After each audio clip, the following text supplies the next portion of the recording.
Ok, chào mừng anh em nhé, chào mừng anh quay trở lại với tôi, Picoro Mình đây. Thì hôm nay anh em mình sẽ tiếp tục tập 2 của game. Lúc nãy ngắn gọn là người sói anh em nhé.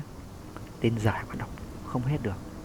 Rồi, thì hôm qua mình đã vào vai thanh niên Kahan này, một người trong chủng tộc người sói còn sót lại với nhiệm vụ là bảo vệ gia đình, nhưng mà đang bị một tổ chức truy đuổi. Vợ tôi hôm qua đã bị nó giết.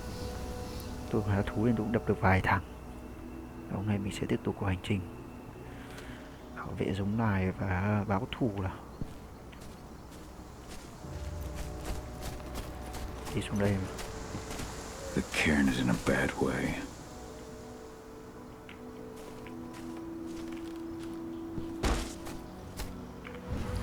Hóa thú luôn, chạy cho nhanh.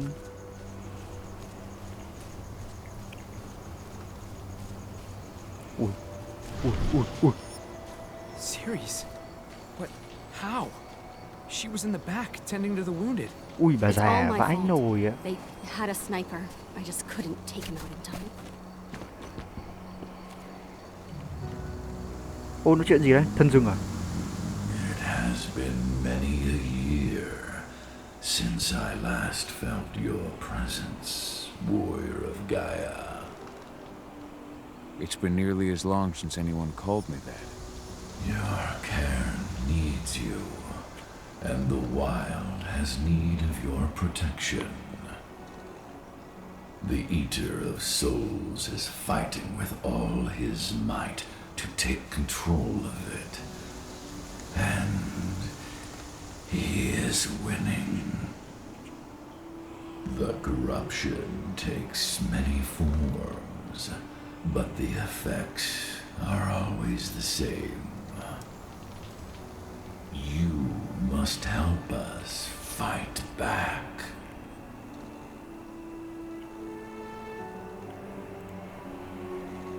I came back to find my daughter. Have you seen her? Adana, a dear friend, Người bạn thân thiện. and always respectful of nature. You fear for her safety then? She Tìm vào too bảo vệ cô ấy. is fighting for Gaia in her Quả thần own rừng nhìn way. vãi chưởng thế. But do not worry. Nhưng đừng lo lắng. You both walk the same path. You will find each other in time.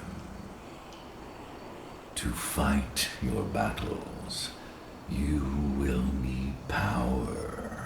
Để tham gia những trận chiến, Power ngươi cần có I sức mạnh. can provide Sức by mạnh ta có thể helping you giúp develop ngươi your warrior gifts. như một món quà. Ngươi, Thank you. cảm my friend. ơn, Yfen. You may find lost spirits during your travels. Return them to me, and I will be able to strengthen your natural abilities. One last request before you depart. Many of your kin fell in combat. I would ask you to bury them. You will find their bodies both inside and around the cairn. Your penumbra vision will show you the way. Soothe their souls and send them to me, so that they may travel to the wild without being captured by the worm. I will if I can. But my priority is Endrin's training center. Weaken the forces of the worm there, but never forget your brothers and sisters. Gaia needs you. Gaia cần người. Ok.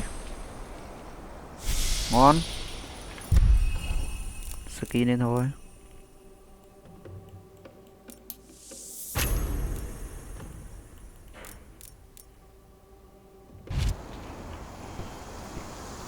I hope Rodko's changed his mind. But she was pregnant. They knew it too. The fuckers laughed about it because they did it. What about Daniel, her husband? They saw it happen. Hình như cái cây đều hút được.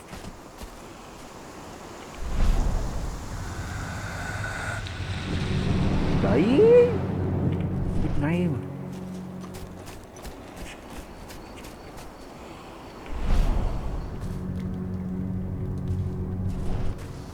Agnes didn't even know how to fight. He was a spirit healer, a caretaker of You children. deserve to rest. Endrin doesn't show anyone mercy. Go to He Ethan. won't either. He's waiting. Ah, Cahal. It's good to see you, old friend. Take care of the cairn. Nói chuyện được với cả linh hồn à? Vãi nồi. Đi rồi.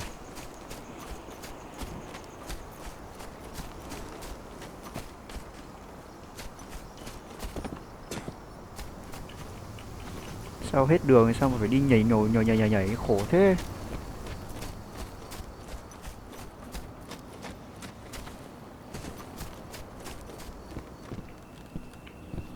I went to see Fenn. He's gotten so weak. Please, Rotko, let me help you. Let me deal with this training center. Why is it that you care now, Cahal? We were so easy to ignore when we went right in front of you. What? You want to be part of the pack again? I want to help the pack. I want to protect Adana. But you don't intend to rejoin us. I've already given in to rage and killed one of our kin, Rotko. I can't take the risk of doing it again. You already know I disagree. Nonetheless, we are united by those we mourn. So I'll accept your help. So what can you tell me about this so-called training center? Ava managed to get a hold of the mine blueprints to help us prepare for our previous attack. The site's weak point is its power supply. They apparently haven't had the time to give it a proper upgrade. The whole thing is powered by one big propane tank, just like it was when it was a mine. I see. So if I blow up the tank, the whole mine will cave in, taking the training center with it. I am indeed. Your friend gave me the explosives that you stole as soon as he arrived. Dusk is here? Yeah, he arrived just after the attack. Don't worry. I asked the humans to look after him. We've still got a problem, though. You don't know the layout of the site, and I'm too injured to go with you. Huh. I don't like touching the stuff, but I suppose I'll use Ava's radio equipment to guide you. That should do the trick. Perfect. So we'll stay in radio contact. Take the explosives and go. Good luck, Cahal.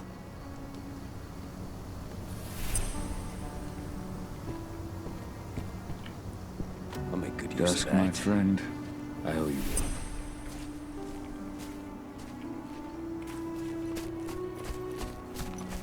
Hey, Cahal. It's good to see your My face. son. They killed my son. Ui, He's lost a con lot của of tôi. blood. À, con Don't know của if kia, he'll make quên. it through the night. Has anyone told his wife yet? She Chủng tộc của mình She's đang bị gone. chúng nó đàn áp. bled out just before they shot him. This letter must have been sent just before the attack on the cairn. Nice. Súng này không nhặt được à?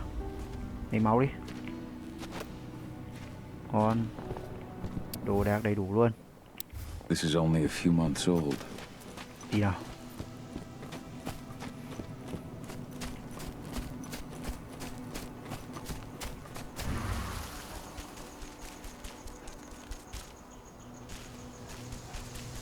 Go, Fianna warrior, Mở ra.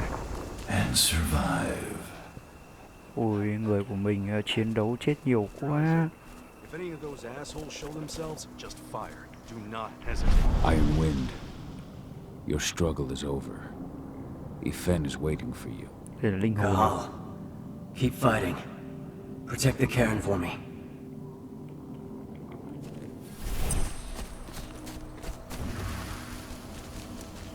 They're currently recruiting at their training center. Then, perhaps I need to enlist.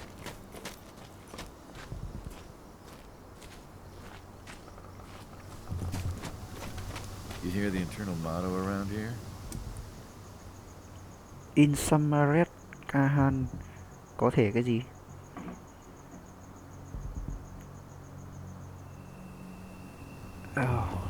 Xem nào. Ở một số khu vực, các hắn có thể tự do đi lại xung quanh mà không bị phát hiện ở dạng homemade của mình.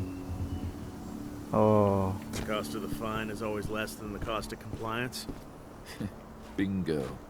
Won't see that one in their ads. Anh ơi, cho hỏi đường tí. You here to enlist? Absolutely. That's the spirit. Did you register on our website? Đã đăng ký rồi website chưa? Do things in person. Can't say I blame you. What's your name? What's your name? Cahan Philin. Cahal Philin. Hell of a name. There you go. You're on the list. All right then. Go report to the instructor for testing. He's in the warehouse. Oh, and one last thing. Looking at you, it's pretty obvious you've done some time. Try not to mention that. The instructor hates ex-cons. Nào mở cửa đi anh ơi. This way. Đối này. I've got a candidate for you. Ok anh, em cảm ơn. Anh tốt vãi. Hy vọng tí em không phải chém anh. Welcome. If you're looking to sign up, you have to talk to the instructor. Head over to that building in the courtyard. Bên này. Caught one of Endron's new ads on TV last night. They've even got a brand new slogan. Greener action serving the Tóc biosphere. còn ngắn nữa chứ. Damn. Ăn mặc như đàn ông vậy. Nothing they won't greenwash, huh? Ô, đi xuyên qua mình. Tell me about it. Couldn't be further away from their actual motto. Đi xuyên được qua luôn. Rồi.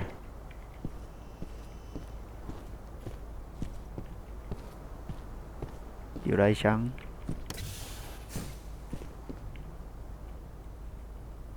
I'm here to be recruited. You? How'd you make it through the physical without breaking a hip? All right, Gramps. Let me just find you on the list here. Hit need contain my name. Chọn cái gì bây giờ? Danh sách của anh ấy chứa tên của tôi, tạo tên.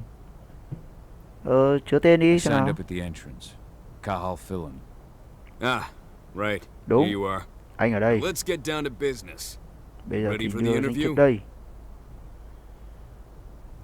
Trả lời câu hỏi à? Đe dọa anh ta. Hãy tiếp tục và hỏi. Thì đe dọa đi. Thôi, tiếp tục hỏi. Let's start with a technical question then. Our assault troops are equipped with a new type of pump-action rifle. What kind of sight is it equipped with? Chết bà rồi. Người hướng dẫn nó được trang bị khi nào? Một cái nhìn bằng tia laser cảnh 3 chiều không có tầm nhìn gắn kết. Một cái tia laser xem nào. A laser sight. Wrong. They have a holographic sight. But I understand why you'd get that wrong, Grandpa. Back in your day, they probably still had bayonets. Let's talk Endron now. The company has an internal motto for those in the know. Can you tell me what it is?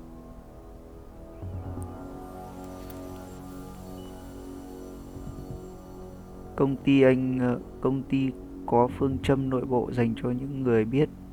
Dành cho những người biết, bạn có thể cho tôi biết nó là gì không? Thà nộp phạt còn hơn tuân theo pháp luật. Đồng ý hôm nay và ngày mai tươi sáng hơn. Hành động xanh phục vụ cho Bluffer. Thay tiền đi. The cost of the fine is always less than the cost of compliance. That's the one. Sounds like you're gonna fit right in. Some guys roll on in complaining about the company not having a moral code. Bọn này thì nó coi thiên nhiên là gì, nó mà coi thì nó đã không giết mình. I know a combat vet when I see one. Welcome to Endron's training program. Head over to the waiting room. Someone will come get you new recruits in a few minutes. Understood. Hiểu rồi. Đi. Tí mày sẽ là thằng ăn cào đấy. Mèo cho mày mấy cái ngay. Ví dụ anh này đồ. Hịn đấy. Viết cái gì xong chưa anh ơi? Viết nhanh lên. Tao quy tôi nộ lên một phát, bây giờ là toang hoang hết. Bây giờ xong chưa? Viết đâu thế? Tôi thấy có đường, có bạc ở kia kìa. Đúng là bản năng của loài chó. À nhầm, chó sói.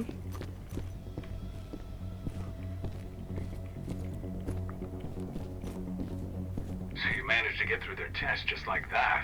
Well done. But they want to make you wait. trà trộn vào trong trung tâm của chúng nó không biết gì luôn. See a command post overlooking the waiting room.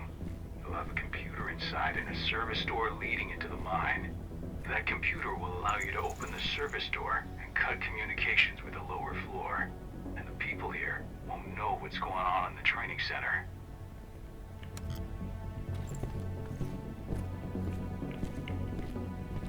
Đừng nào nhìn thấy nhá, để con chui.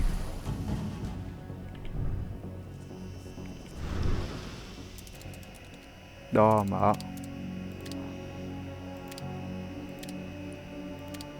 Connect đi.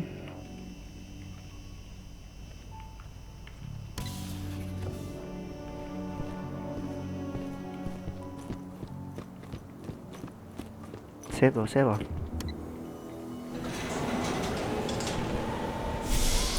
Ngon. P lên rồi. Đây là cái gì? Hunter Rat cộng máu. Mình nghĩ là mình cứ lên cộng cái chém đi. Máu thì nhiều.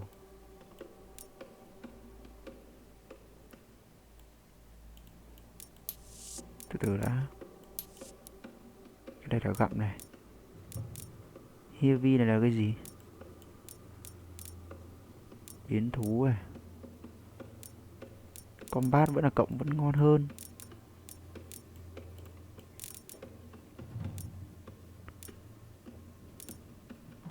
Đây là thời gian này.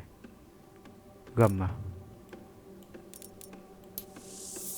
Rồi, thêm skin mới đi.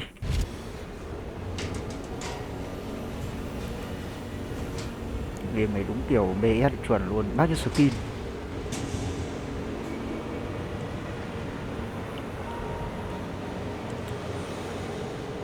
Ơi, xuống đến nơi rồi.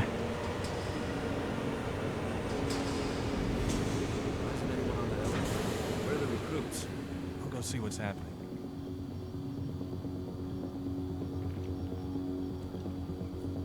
Mày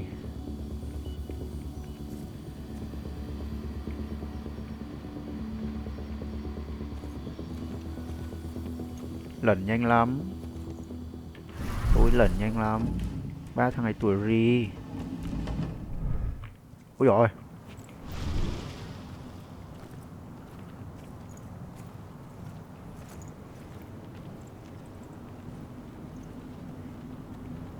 Ôi nhanh nó nhìn thấy.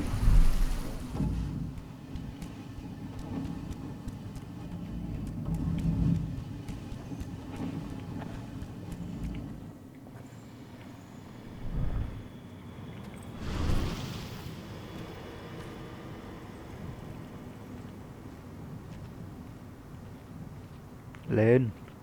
Ô. Hào. Ô, thằng kia đừng đi ra đây nhá. Ồ, đi, quay đi chỗ khác đi. Quay đi chỗ khác đi. Sư mày, đừng lâu thế. Ôi. Hừ này, thằng kia ra đây. Sang đây. Sang đây anh nói chuyện với chú. Hold up. Shit này nhanh lắm. Ui, camera. Tí ngu người.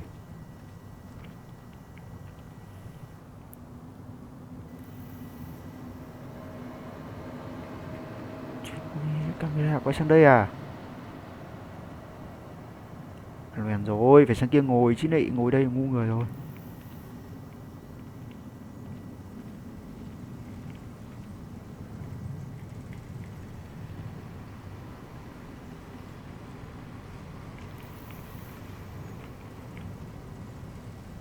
Quay sang kia đi.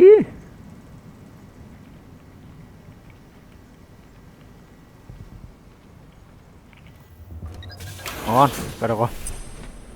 Đó là easy. Chơi Hadid mà cứ như easy vậy. Quá bình thường luôn.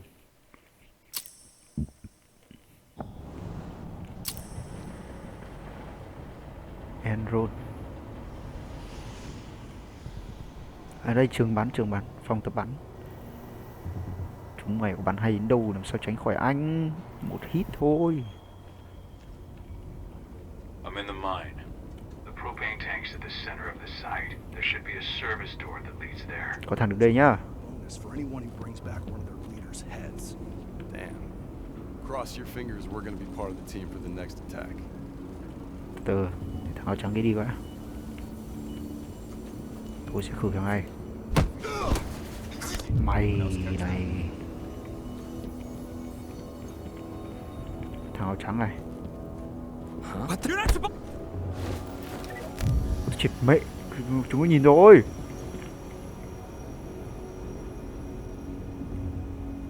Stay on your guard. This area is off the intruder sight on intruder.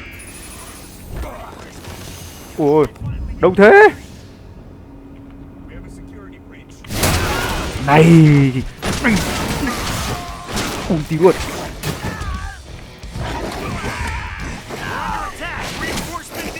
Làm sao mà cản được tôi? Làm sao mà cản tôi? Chơi nhẹ không được thì chơi nặng vậy.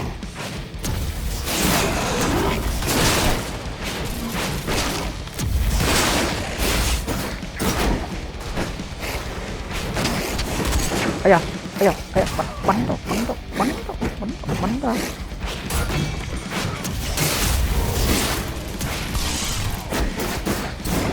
Hộ cái.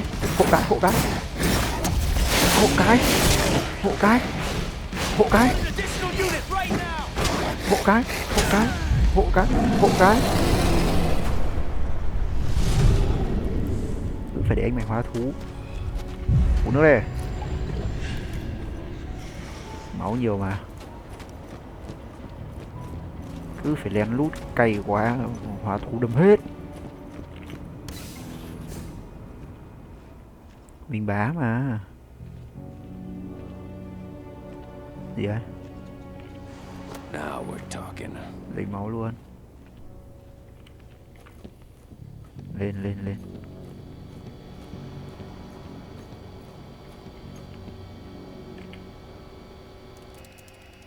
Camera tắt. Đi. Ô, cái này không đi được à?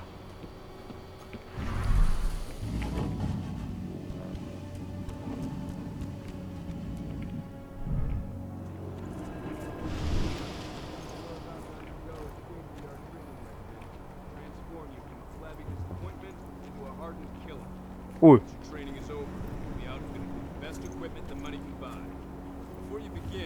Nó nhìn thấy. Tôi chết rồi.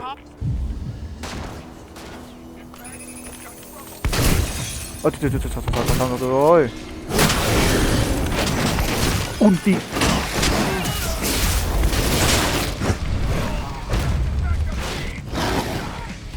Này. Trời. Đã hết đây.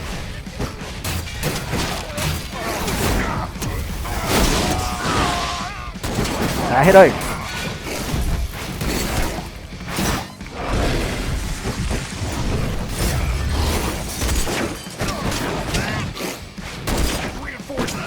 Đã hết đây. Chạy á. Chạy hộ.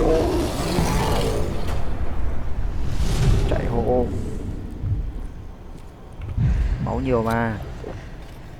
Chạy hộ. Sinh tuổi chạy hộ. Thế có nhanh không? Gì phải nhấn nút. I see the tank. You're going to have to cut through the medical sector to get there. Đó.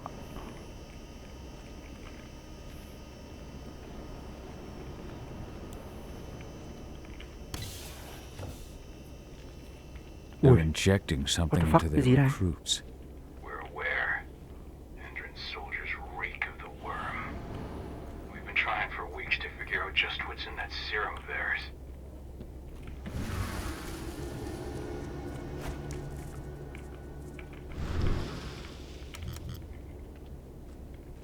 Không rồi. How long will it be before our latest batch of recruits is trained? 2 months for most of them. Less for the ones who react well to the serum. Excellent. I'll communicate that to Major Grainer when he returns.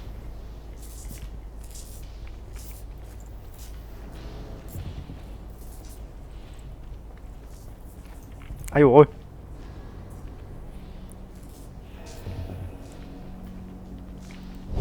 Vào đây. Nhanh lắm. Ôi, trông này. Trông cái đầu. What the fuck? Đu.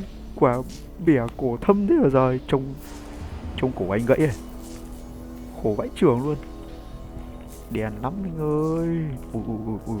Ui. Thằng này lại đây. Tôi giết thằng này trước.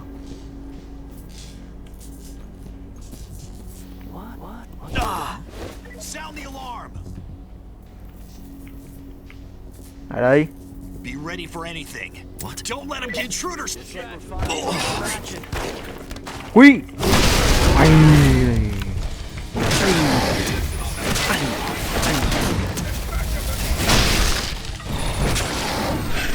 Đâu?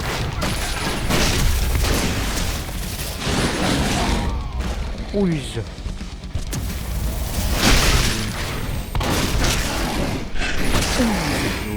Tôi đi tàn quét hết.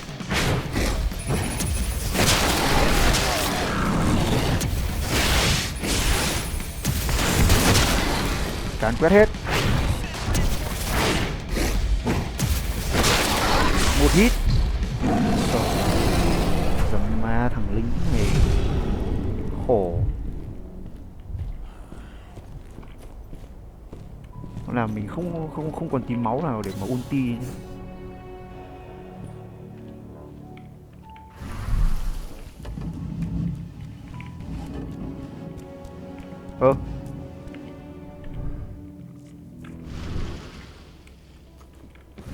So the injections have something to do with the worm. We think so, but we can't prove it yet. That's one of the things Ava and Adana are investigating. Bọn này nó đang nghiên cứu cái gì ấy.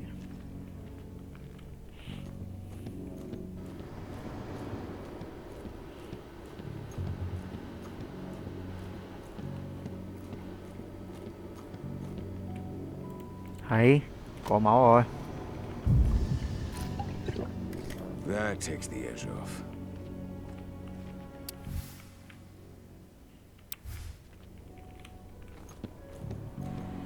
Có mỗi bình máu nhỉ, phí đấy. Đủ để ulti ngon. There's silver here. Lots of it. Kho vũ khí của nó. Smells overwhelming. Bao nhiêu súng cũng không đấu lại được một thằng gọi là biến hình.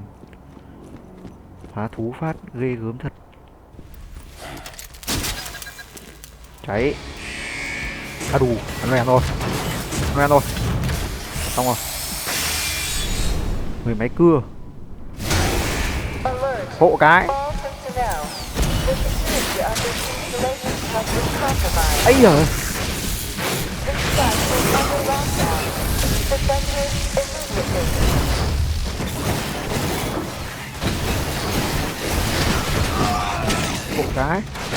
Hộ cái.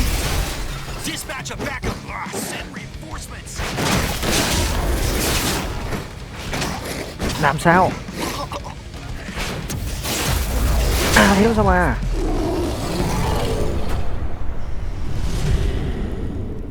I hate exos. Skin này rồi. Hồi máu không? Học hết. Mỗi cái hỏng tí. I made it to the propane tank, but there's a soldier guarding it. He's more monster than man though. Just muscles stacked on muscles. Chơi đẳng cấp quá, không cần dùng đến tiêu luôn. One way or another, you're gonna have to deal with him.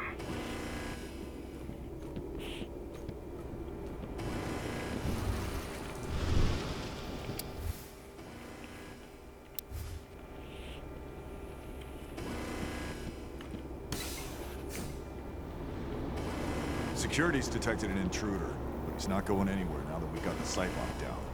Stay on your guard and put a bullet in him. Chết, mẹ rồi. Thì nó đi ra đây làm gì đấy? Ui. Nào. Tao hết máu rồi nhá. Đừng có đi ra đây đấy.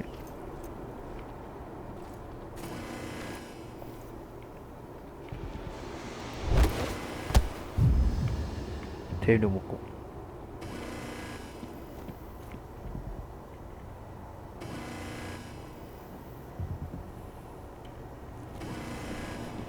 Nốt thằng này này. Something này thì something này. Mày something hộ.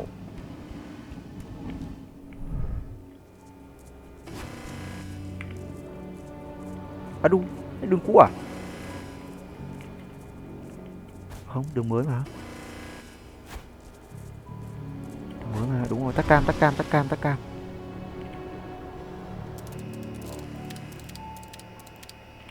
Xong luôn, ngon luôn em ơi.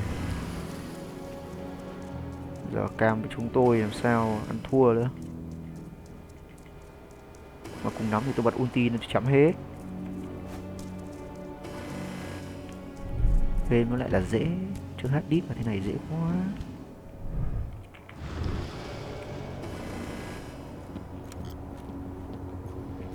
Khử lốt thằng này. Something này.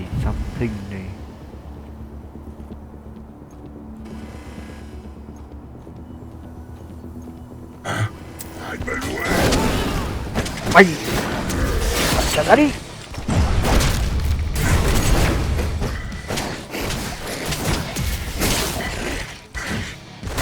Ai ui, ai à, đau. Ai ui. Ui, đau đấy.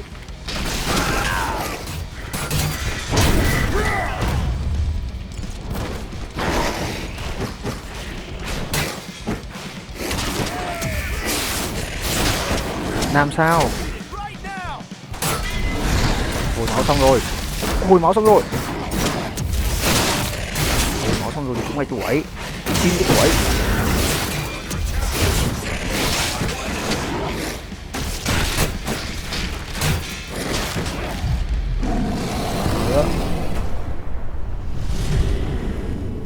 Now to set the explosives. There we go. Phá hủy khu này đúng không? Ngon. The explosives are in place. Time for you to get out of there. Nhanh không nó lổ vỡ mồm.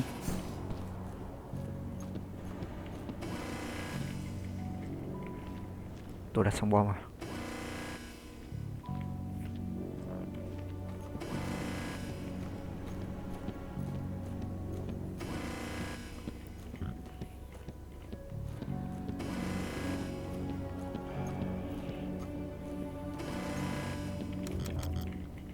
Tiêu chả dùng đến là máu chả cho.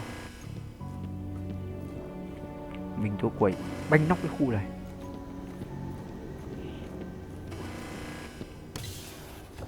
Đi.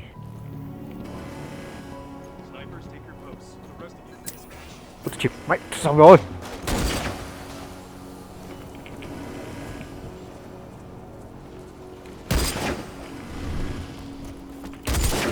Ôi ôi đùa. Nãy người.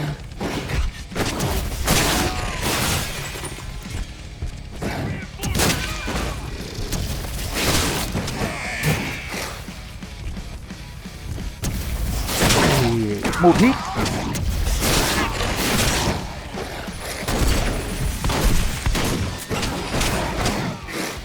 Sao? Làm sao? Vào đây. Ra hết đây. Anh chơi cả hai. Ui.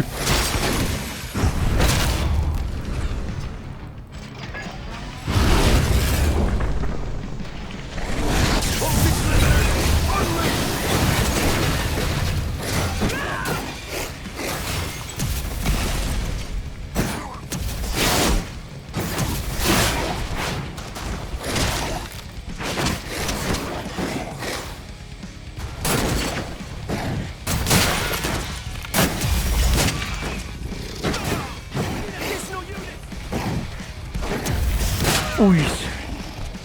Mày đây. hết cả tim luôn. Đấy, nhàn chưa? Chặn đường cho một cái tội quá là to. Sau chừa nhá. Tôi gạt hết. Càn quét hết.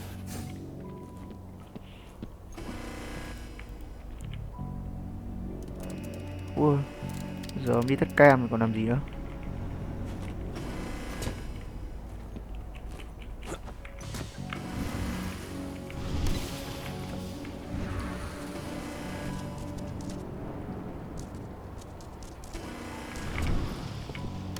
Quá nhanh luôn. Quá nhanh, quá nguy hiểm.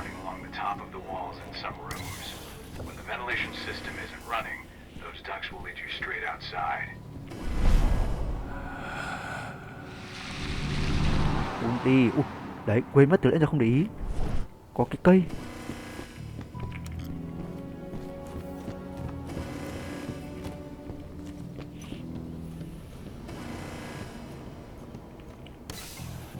Rồi, đi từ từ.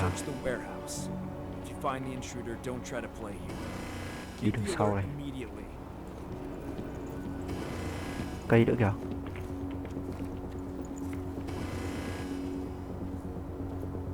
Vào đây em. Vô đây. Này thì cái gì đấy này. What the hell này. What the hell hộ cái. Thằng kia vào đây đốt. Sang đây. Đây, anh ra đen này. Khôn thế.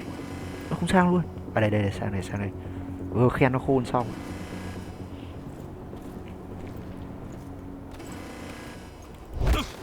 Mày này thấy tao khen khôn cái được đà.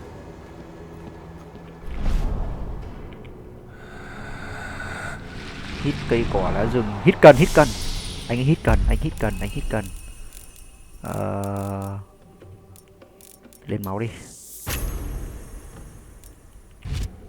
Anh hít cần. Đùa. Nào.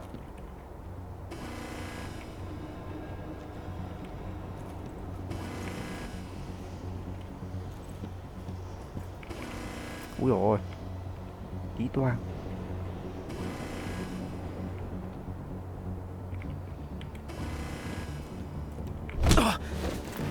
Ui, kìa, lỗ. Ăn vèn rồi.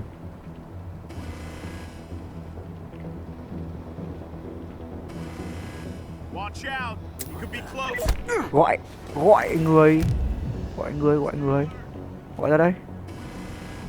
Thằng kia ra lốt đây. Tôi vặt lốt.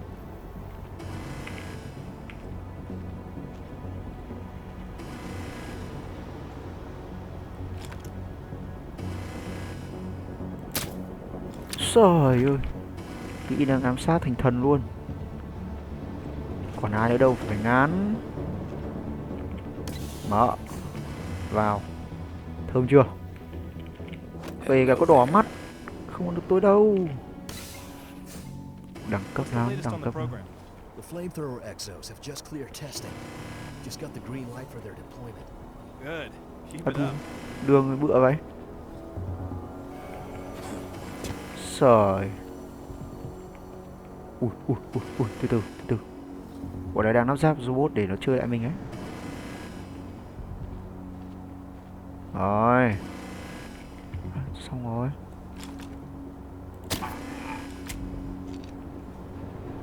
Chết, đường này không mở.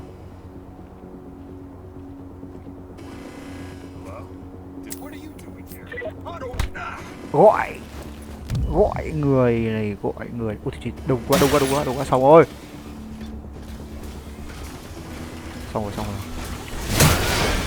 Lại phải đánh rồi. Ây rồi.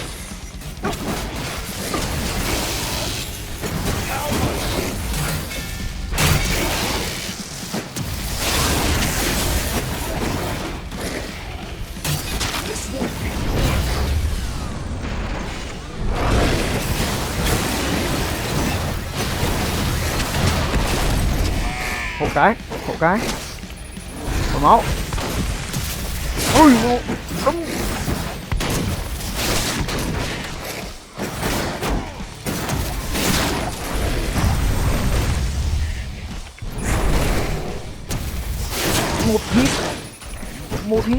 Ấy à. Mày bắn tao hơi nhiều nhá.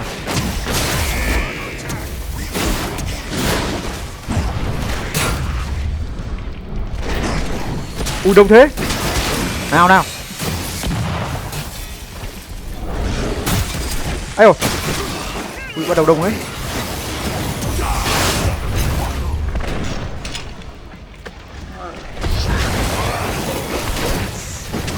Mày. Ấy ôi. Mày.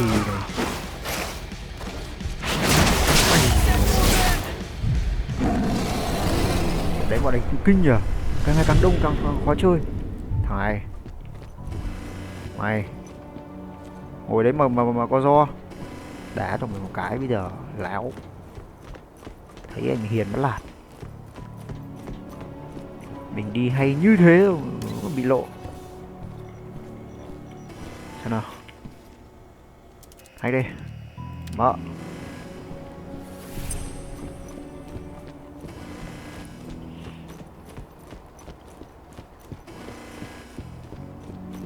Ủa giờ lên kiểu gì? Đây.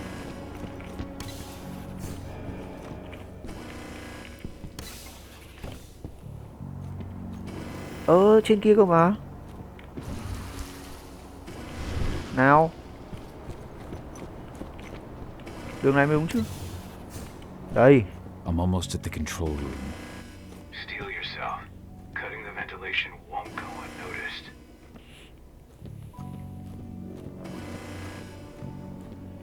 May mà tôi chưa HD đấy, tôi mà chơi easy thì sao mà qua được mấy cái đoạn như này.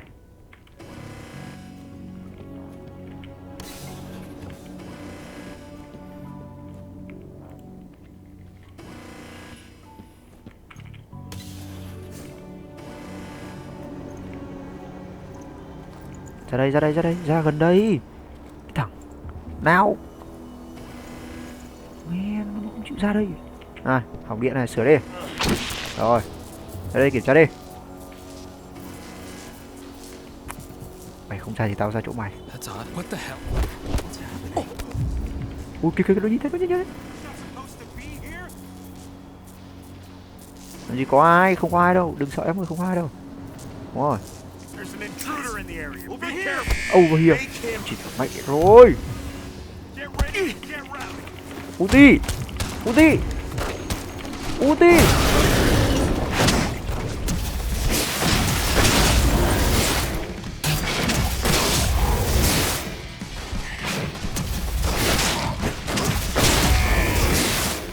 Chấm hết đi. Không cần phải trốn nữa. Năm bao nhiêu rồi mà vẫn phải trốn. Ulti đâu.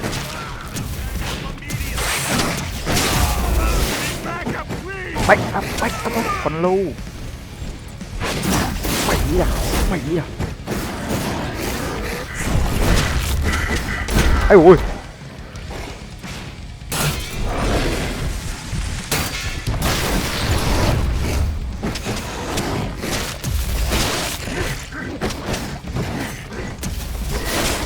Ây.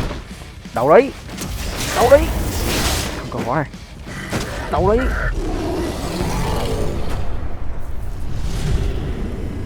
Đánh nó hơi đau đấy. Bò lên rồi. The ventilation system's down. Bò lên rồi. Áp ra. Ok.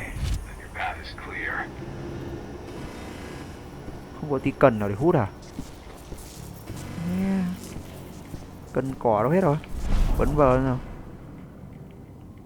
Không có tí cần tí cỏ đâu ạ. Đùa.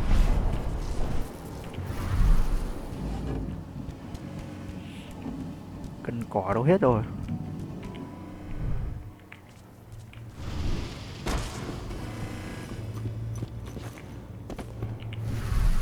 Good news.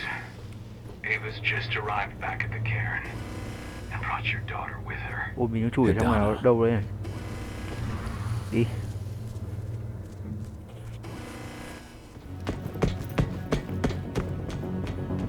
Chạy trong lòng ống. À bom nổ rồi. Tìm ra lối thoát.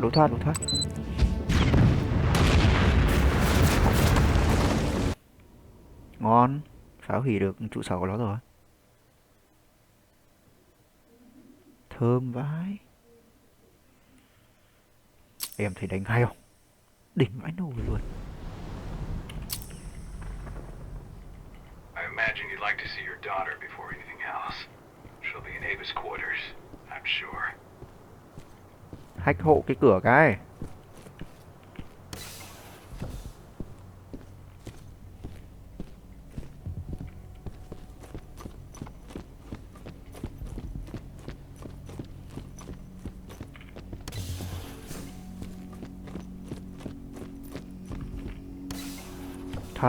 Thoát rồi, đi nhanh, không có lỗ vỡ mồm. Nhanh. Nhanh.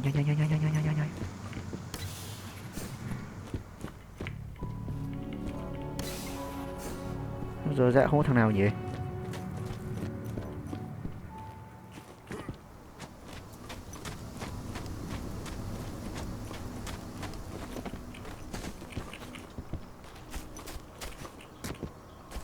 Thôi về nhà ngon.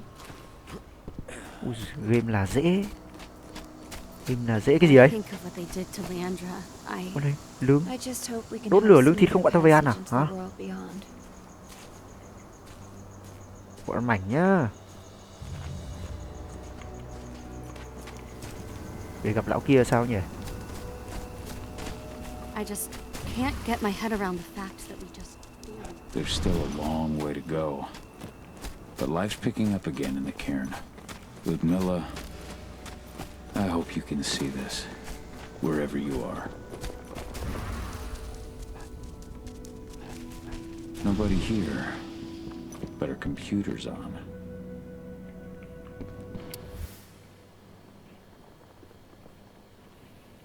Old notes from Ava, before she created Lambda Mankind. Tốt lắm Kahan. My Irish brethren, but that was a lifetime ago. Cahal! Ui! You know I hate it when people mess with my stuff. Nó đem ra đen hôm qua. That's an impressive amount of equipment. It's the bare minimum for leading a handful of activists against a megacorp like Endrin. Haven't changed much, have you? Aside from a couple of new lines on your face. Thanks, asshole. You know, I always knew you'd come back. It was just a matter of when. This isn't quite the reunion I had in mind. But it's a happy one. Ôi, lại thích tôi rồi. I heard about your handiwork at the mine. Adana. Cahal? Ô. You must have a lot to Con talk sống à? about. I'll go check on the solar panels. Ở đâu đây em khác? Catch you later. Em mày tóc ngắn mà. Không phải vợ mình. Adana, how are you doing? You've grown. It's not worth trying to rebuild that bridge now, Cahal. Not after abandoning me for 5 years. Cho tao nhìn mặt em mới với. I had no other choice. If I had stayed, I would have been a danger to the pack. To you. Yeah. That's what you told me when you left. I didn't believe it then either. You know, it was hard enough to get over Mom's death. But dealing with the fact that you chose to leave me behind when I needed you most, that left a scar. You were so focused on doing what you thought was right, that you never thought about what it might do to me. Đây, tôi xem đoạn này nói gì nhá. Sự tức giận của cô ấy là chính đáng, tôi phải giải thích cho cô ấy. Tôi giải thích đi. Vì không bảo vệ được chị của ẻng. I didn't think about how it might hurt you. I spent those 5 years finding my way back to the man I was. Even if you were with me, I wouldn't have been me. Giải thích xong rồi giận thì giận chứ không giải thích để nó giận thì oan quá. I couldn't have been the father you needed. I wasn't. Stop, Cahal. Dừng lại I'm Kahan. really not in the mood to hear you rewrite our family Tôi thật sự history. không muốn Endrin just carved a bloody wound into my cairn. They killed my friends. Right now, họ giết bạn của all I tôi, care about đúng is không? tearing Endrin apart. Rodko told me you and Ava were undercover at Endrin during the attack. That's right. I managed to infiltrate the fracking site. They just upped my security clearance, too. I've got access to their protected data. This is the best chance we've ever had at taking Endrin down. We sink them from the inside. nói cho cô ấy về kế hoạch. Cô ấy không nhận ra sự nguy hiểm, nói chuyện về số phận. Nói cho cô ấy về kế hoạch đi. Sink Endron from the inside. And how do you plan on doing that? A while back, Rằng anh sẽ báo thù Ava, thế nào? Rodko, and I discovered that Endron's injecting its new recruits with a special serum that makes them more... everything. Yeah, I saw it myself when I was in their training center. The injection transforms people. Makes them stink of the worm. There's more to it than that. When I first joined Endron's ranks, I was trying to figure out what was going on with their biofuel project. But while I was analyzing the formula for the biofuel, I noticed an encrypted molecule within it. No employees have access to its composition. That same molecule is in the substance they're injecting their troops with, as well as another project, the Earthblood protocol.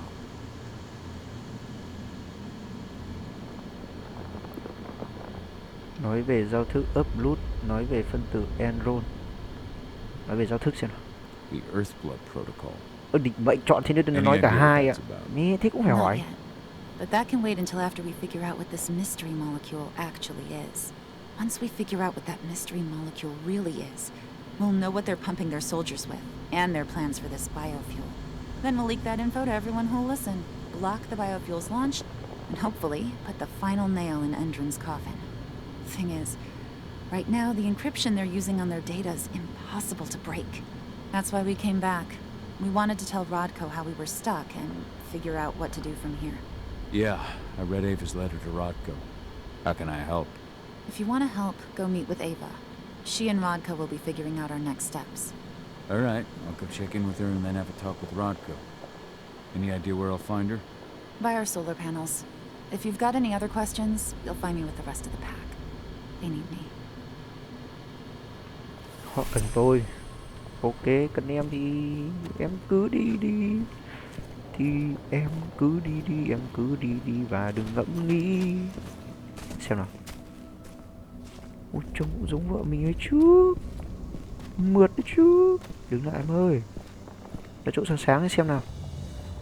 Ui, nó đi xuyên cả mình ạ. Đùa. Sao lại vô tình thế. Đây, từ từ. Khỏe không bạn?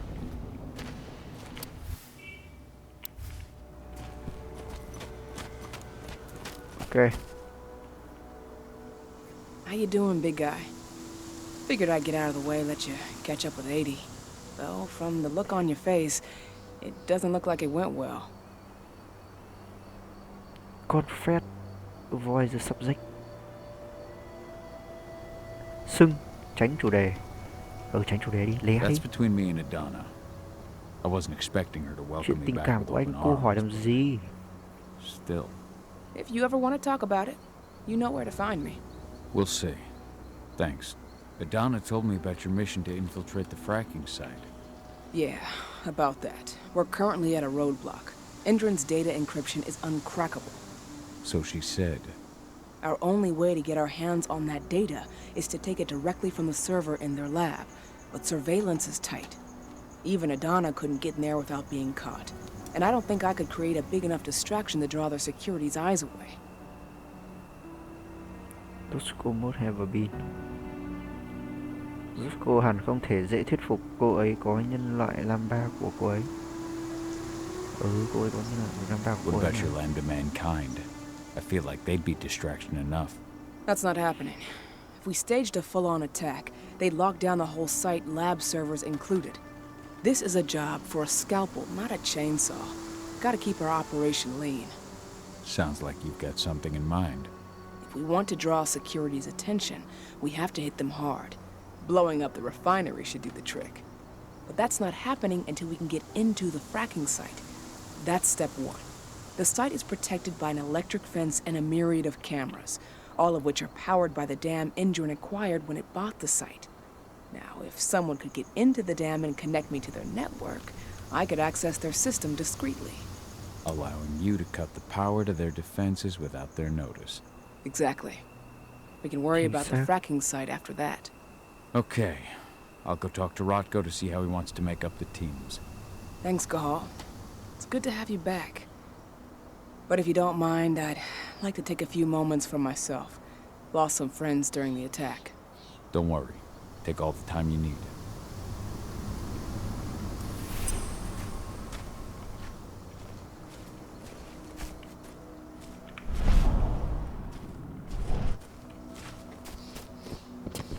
So, any news on the group that was supposed to go?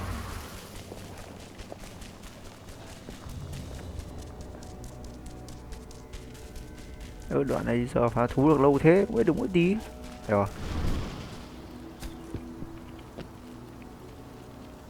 So, were you able to talk with your daughter?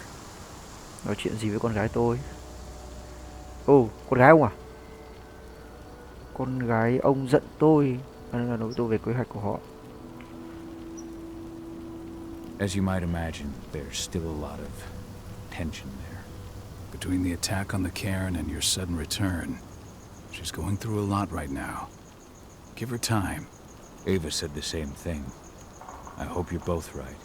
Speaking of Ava and Adana, they told me about their plan to get their hands on the encrypted data inside the fracking site's laboratory. To bring Endron down from the inside, yes. I think they've got the right idea. If we manage to chase Endron from this region, they'll just continue their dirty work elsewhere. It's time for a decisive blow. So we follow Ava and Adana's plan. We'll attack the dam to bring down the defenses of the fracking site. I want you to lead the incursion. You coordinate with Ava and Adana over comms, and allow them access to the dam's network. Ava gave me the rundown. But if I set off a single alarm, things will get very dangerous very quickly. I know. One sign something's amiss, and Tank Girl will be at the dam before you know it. So while you're sneaking through the inside of the dam, I'll be creating a diversion on the outside. That should keep her attention off you. And even if someone does raise the alarm at the dam, Tank Girl will have no idea why you're really there. Good. You can count on me. Excellent. We'll have Declan meet you near the dam. He's got the relays you'll place to get Ava and Adana access to Endron's network.